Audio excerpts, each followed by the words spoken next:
A disaster that killed 5 people could have been prevented, but it turns out the negligence of OceanGate went far beyond what we ever could have imagined. On June 18, 2023, the OceanGate Titan submersible was lost on an expedition to explore the wreck of the Titanic in the North Atlantic, taking 5 lives with it, including Stockton Rush, OceanGate's CEO. The Titan was reported to have imploded during its dive, killing the 5-person crew nearly instantly. The initial loss of the submersible, the implosion, and the entire modus operandi of OceanGate and its tendency to use substandard materials were all the subject of international news for months following the accident.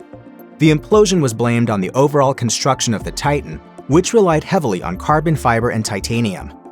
Now, according to an extensive report by Wired, new details are coming to light about Stockton Rush, the Titan itself, and OceanGate's somewhat lax attitude towards safety and testing.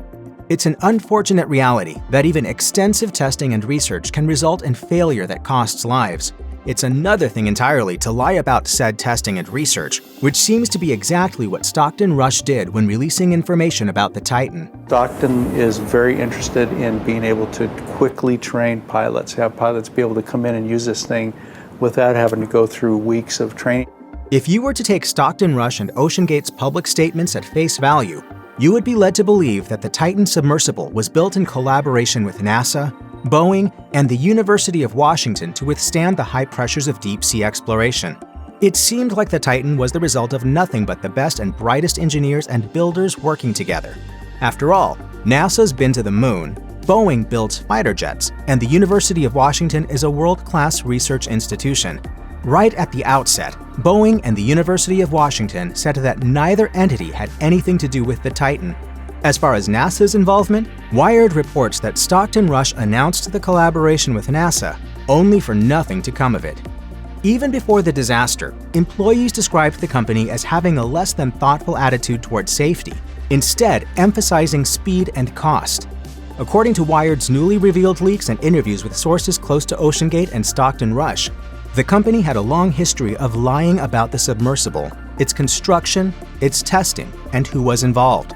This is really focused on one thing, and that's the pressure vessel, and making sure that component, which is clearly the most critical component of the sub, is safe.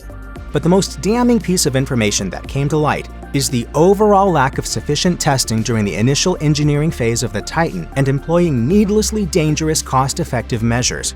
Leaks revealed that tests of Titan's carbon fiber either failed repeatedly far short of operational depths and pressures, namely the Titanic's depth of 3,800 meters, over 12,467 feet, and the subsequent pressure of 6,500 psi, or testing was skipped altogether.